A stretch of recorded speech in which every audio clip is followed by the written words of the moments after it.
सभी को नमस्कार। करियर फर्स्ट चैनल पर आप सबका स्वागत है। आज का डिक्टेशन लिखने के लिए तैयार रहें। Ready start. इस समय विश्व में आर्थिक महाशक्ति के रूप में जापान की स्थिति परस्पर संबंध के व्यापक मामलों में जापान के साथ हमारे द्विपक्षीय सहयोग को बढ़ाने के लिए प्रेरित करती है।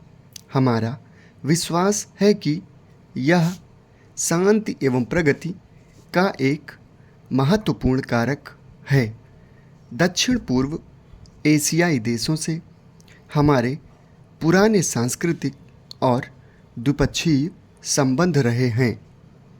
यह वह क्षेत्र है जिसने बहुत ही कम समय में तेजी से प्रगति की है।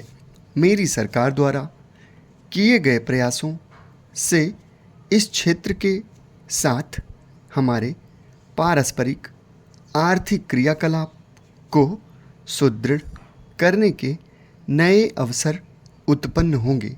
मेरी सरकार आसियान और इसके सदस्य देशों के साथ अपने संबंधों को सुदृढ़ बनाने को प्राथमिकता देती है।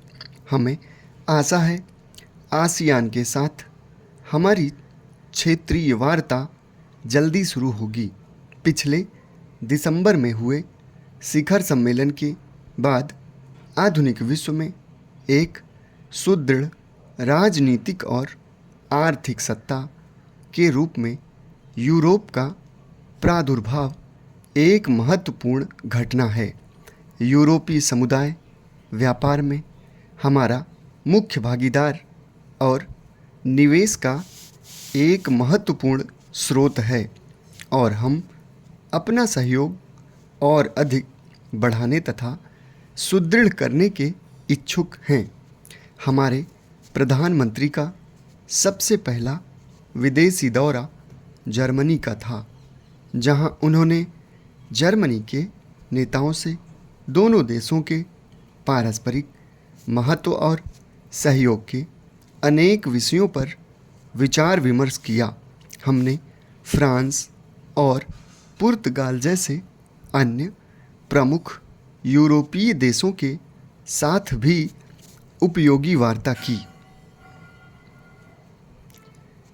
शीत युद्ध के अंत में हुई घटनाओं और उससे संबंधित मुद्दों के कारण हुए आमूल परिवर्तनों से यह निश्चित है कि यह नया स्वरूप संघर्ष विरोधी संदर्भ और व्यवस्था की संरचना में उत्तरी दक्षिणी देशों के संबंध एक नया रूप धारण करेंगे।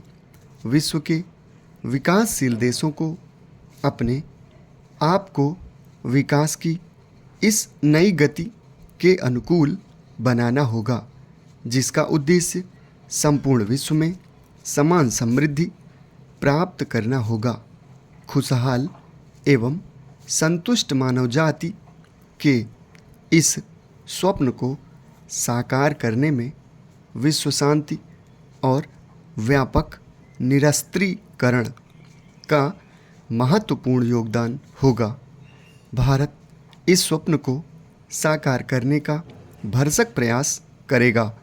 इसी प्रकार बहुपक्षीय स्तर पर भी हमने प्राथमिकताओं की समग्र संरचना के भीतर ही अपना सहयोग प्रदान किया है।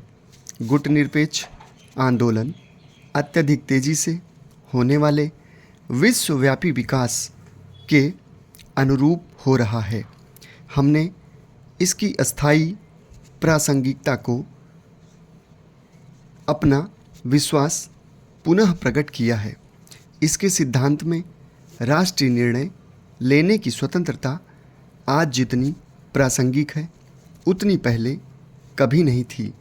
G15 और राष्ट्रमंडल शिखर सम्मेलन जैसे अन्य बहुपक्षीय मंचों पर प्रधानमंत्री ने न केवल महत्वपूर्ण मुद्दों पर हमारे विचार व्यक्त किए बल्कि बहुपक्षीय कार्यसूची के विकास संबंधी मुद्दों की प्रधानता और महत्ता को पुनः स्थापित करने की आवश्यकता पर भी बल दिया। समाप्त।